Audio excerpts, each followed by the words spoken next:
నలుపు ఉన్నటువంటి పరిస్థితి అది అందరూ కూడా తెలుసు. సరే ఆ విషయాన్ని పక్కన పెడతాం. విల్సన్ గారు మీరు రియాక్ట్ అవ్వండి.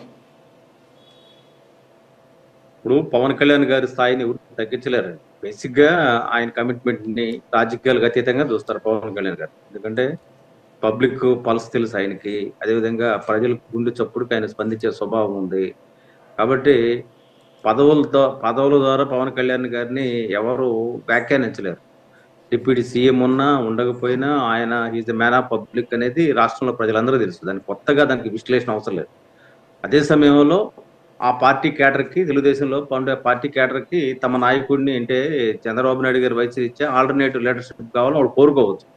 అది కాదు మనమే పెద్దగా నేరంగా అనుకోవాల్సిన అవసరం లేదు. కాకపోతే ఏంటంటే చంద్రబాబు నాయుడు గారు దానికి తెరదించారు.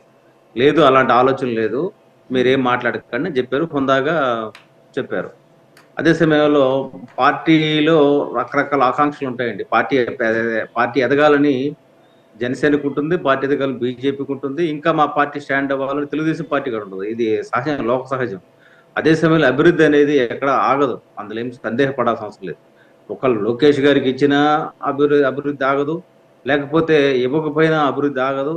ఆల్రెడీ కేంద్ర ప్రభుత్వం నిర్ణయించుకుంది, ఆంధ్రప్రదేశ్ ని పికప్ చేయాలని నిర్ణయించుకోబట్టే ఈ రోజు పోలవరం నిధులు కానీ, అదేవిధంగా విశాఖ స్టీల్ ప్లాంట్ నిధులు కానీ, అమరావతి నిధులు కానీ ఇచ్చారు. ఇది ఒక భావోద్వేగం. ఎందుకంటే విడిపోయిన రాష్ట్రానికి ఒక వరల్డ్ క్లాస్ క్యాపిటల్ కావాలని రైతులు త్యాగం చేసి భూములు ఇచ్చారు. సరే, ఆ ఇచ్చిన భూముల్ని సద్వినియోగం చేసుకోకపోవడం వల్ల జగన్మోహన్ రెడ్డి రోజు ఆయన ప్రతిపక్ష పాత్ర వహించాల్సిన పరిస్థితులు వచ్చాయి, ఒక చారిత్రాత్మక అంశం. కాబట్టి దీన్ని ఎవరన్నా పాలిటిక్స్ చేయాలనుకుంటే అది వాళ్ళ అమాయకత్వం అవుతుంది. అయితే అదే సమయంలో ఏంటంటే ఇట్లాంటి వివాదాలు వచ్చినప్పుడు దీని మీద ఆయన ఇంకా సింగిల్ డిప్యూటీ సీఎం గా పవన్ కళ్యాణ్ ఉండాలని చంద్రబాబు నాయుడు గారు భావిస్తే అంతే, అంత తాగిపోదు వివాదం. దీన్ని ప్రజలేం కోరుకోరు.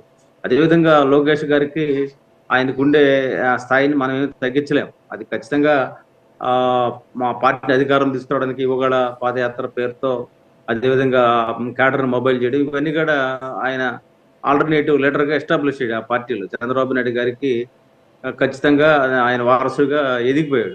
ఎదిగిన తర్వాత మనం ఆయన స్థాయిని మనం ఏం తగ్గించలేము. ఇక్కడ పవన్ కళ్యాణ్ గారి కమిట్మెంట్ ని ఎవరు కాదనలేరు. కాబట్టి ఇక్కడ మన రాష్ట్రంలో వాళ్ళంతా ఇతరులు కోరుకున్నట్టుగా అంత బలహీనంగా ఏం లేదు, కూటమి చాలా బలంగా ఉంది. అదేవిధంగా పదవులు అనేది రావాలని అందరిలోనే ఉంటుంది, మా కేడర్ లాగా ఉంటుంది. కాబట్టి అది న్యాచురల్. ఇప్పుడు మా అరుణ పదవి రావాలని ఆయన నమ్ముకున్న క్యాడర్ ఉంటుంది, అదేవిధంగా నాకు రావాలని నేను నమ్ముకున్న క్యాడర్ ఉంటుంది. అది వాళ్ళంతా కొద్దిమంది మీడియాలో మాట్లాడగలరు, కొద్దిమంది మీడియాలో మాట్లాడలేరు.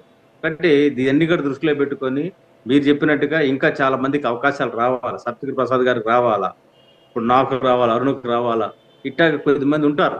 అది పార్టీలో న్యాచురల్ గానే ఉంటుంది. అది లేకపోతే మనం మురికి కాలవద్ది, మనది నడుస్తున్న నదిలాగే ఉండాలి. అందరికి అవకాశాలు రావాలా. ఎందుకు రాజకీయాలు ఎందుకుంటారు, ఇదేం శంకర్ వీళ్ళ మెటం కాదు కదా.